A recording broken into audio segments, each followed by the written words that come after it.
The closing bell rang about 15 minutes ago, so let's get straight to the scoreboard for this Friday, July 17th, 2026. The S&P 500 closed down 1.01% to exactly 7,457.69. The Nasdaq took the brunt of the damage, sinking a painful 1.40% to 25,520.24, and the Dow slipped 0.77% to finish at 52,146.42. Right. And if you're actively managing a portfolio today, you definitely felt that tape. The big question going into the final hour was whether this was just a head fake, a breakout, or just, typical Friday chop. But looking at the closing print, this was a textbook downtrend day. Yeah, absolutely zero late day rescue. Usually I'll go step in right before the bell to buy the dip, but we saw none of that. No, it was systematic selling all day. But what's really fascinating here is the divergence. You didn't mention the Russell 2000. It held up surprisingly well, only sliding 0.42% to 2,962.22. Which is the piece that really stands out. I mean, the Nasdaq is bleeding out, but small caps are holding the line. That tells you the real money isn't just blind panicking. Exactly. It's domestic insulation. The Russell companies don't have these massive, complex, global supply chains. They aren't heavily reliant on international shipping lanes. The Nasdaq megacaps, on the other hand, are completely exposed to the two major macro forces driving this tape. Right, the AI spending fatigue and the geopolitical reality. Yeah, the strategy briefs are explicitly pointing to extreme AI spending fatigue. Investors are tired of seeing hundreds of billions poured into AI hardware without a clear path to profitability. And then, severely compounding that, is the Middle East. U.S. Central Command just confirmed their 7th consecutive night of military strikes in Iran. A 7th night of strikes fundamentally changes the risk calculus for the weekend. But hold on, I want to challenge the mechanics of the sell-off itself. We need to look at the internals, specifically the volume confirmation. The volume was massive today. It spiked way above those the 75 to 80% summer lull averages we've been sitting in. But the notes are adamant this wasn't a margin flush. We need to differentiate those two. We definitely do, because a margin flush is just pure panic, right? Yeah. That's when over-leveraged funds are getting liquidated by their brokers. Liquidity vanishes and correlations go to 1. Basically, everything crashes together. But the real money didn't panic sell everything today. No, they didn't. The volume today was driven by OPEX, standard monthly options expiration. Millions of derivative contracts rolling off. I mean, to picture the OPEX volume, it's not like residents fleeing a burning building. It's more like a forced structural renovation of a skyscraper. Right, that's a good way to look at it. There's deafening noise. It looks like chaos, but market makers are just legally forced to buy and sell millions of shares to balance their own books. But the real risk here is how that scheduled maintenance collided with the VIX. If it wasn't a panic, why did the fear gauge surge 10.04%?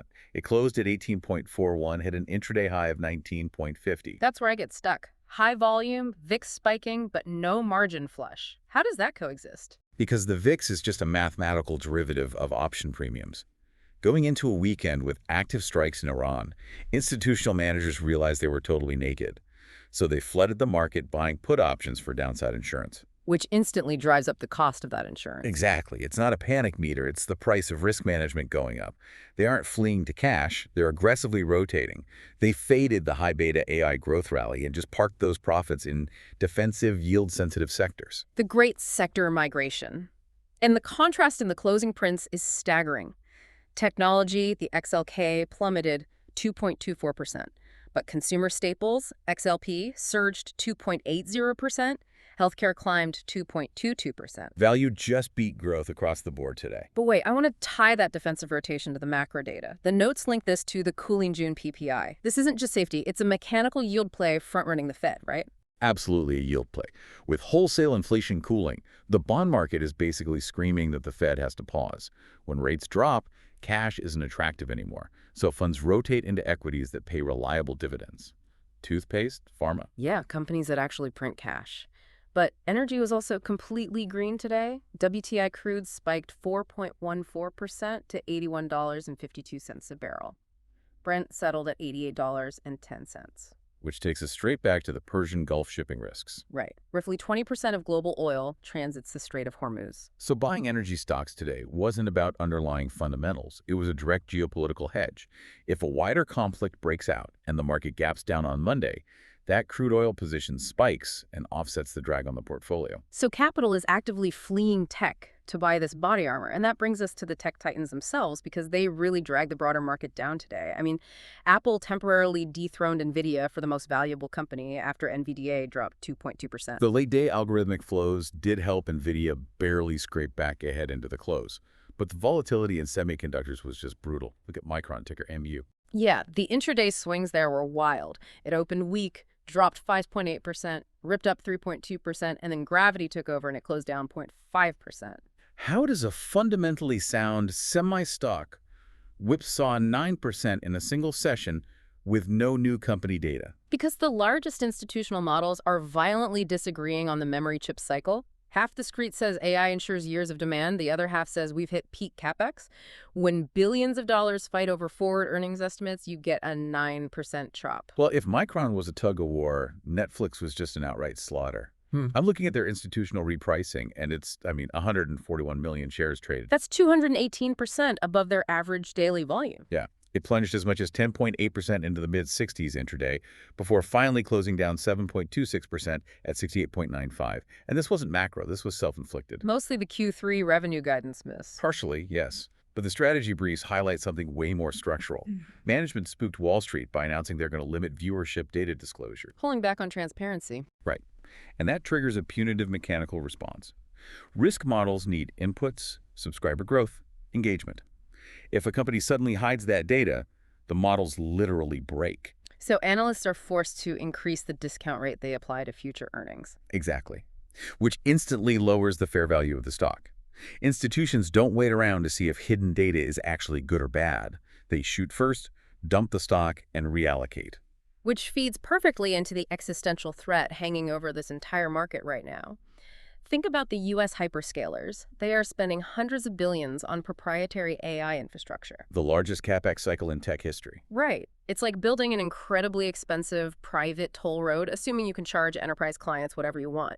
But then on Friday morning, China's Moonshot AI releases Kimi K3. The world's largest open-weight model. It's like someone just published free blueprints for a flying car right next to your toll road. Investors are suddenly terrified that software commoditization is completely outpacing this hardware build-out. If intelligence itself becomes a free open-source resource, the whole hyperscaler business model collapses. Why pay a massive toll for a closed system when the open-source alternative is basically free? The economic moat evaporates, and those multi-trillion-dollar Mag 7 valuations require monopoly pricing power. That fear is what really accelerated the tech rotation today. Which leaves us with a very precarious setup for Monday. We've got valuations being fundamentally questioned and heavy geopolitical risk over the weekend. We need to map out the technical playbook. Okay, let's lay out the critical S&P 500 levels from the Intel. The index closed at $7,457.6, which means we are holding the bear trigger of 7,455 by literally 2 points. Standing right on the edge of a cliff. And the options market has built rigid boundaries here. Right above us, we have the 7,520 volatility flip line and a massive gamma wall sitting at 7,515. And for anyone tracking options flows, that gamma wall acts like a giant institutional magnet. Dealers have sold a ton of contracts there, so they have to aggressively hedge. If we try to rally towards 7,515, they are forced to sell into that rally to stay neutral. It acts as a physical lid on the market. Pure options mechanics, suppressing any real relief rally. So, with upside capped, the path of least resistance is down. Right. If that 7,455 bear trigger breaks, the institutional trapdoor opens all the way down to 7,420. And honestly, the quant desks are currently pricing in a 70% probability of a morning gap down towards 7,420 when the bell rings on Monday. A 70% probability based on the weekend Iran risk. So what's the tactical play? Do not short the open. Wait for the mechanical exhaustion. When you gap down into major support like 7,420, it triggers algorithmic selling and shakes out retail leverage. The play is to let those weak hands fold, watch the volume dry up, and then look for your entry. But amid all that macro heavy lifting, the briefs did flag one incredible day 2 setup to watch, a total wild card. AST Space Mobile, ticker ASTS. Yeah, the market structure on this over the last 48 hours is just a masterclass.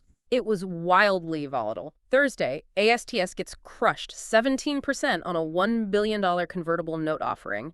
Total dilution panic. But Friday, while tech is bleeding, ASTS completely decouples.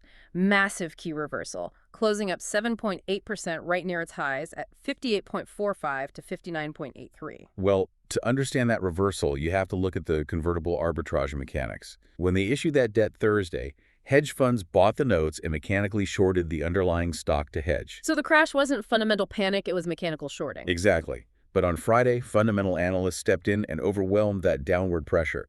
They realized $1 billion completely removes bankruptcy risk and fully funds their satellite constellation. Right. Piper Sandler slapped a $100 target on it. B. Riley went to $85. So here is your day 2 momentum play for Monday. Watch that Friday high of $59.83. If it breaks above that resistance, those arbitrage funds from Thursday will be forced to buy shares to cover their shorts. Igniting a massive short squeeze that just ignores the broader tape. Exactly. It's an isolated setup. So, synthesizing everything we've looked at today, we are witnessing a structural transition. The market is shifting from blind AI optimism into a regime demanding fundamental proof, while heavily hedging global instability. The easy money in semis has been made.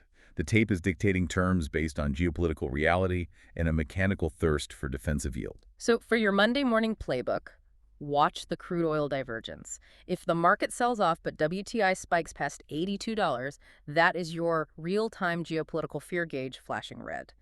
And keep your eyes on that 7,455 S&P support line.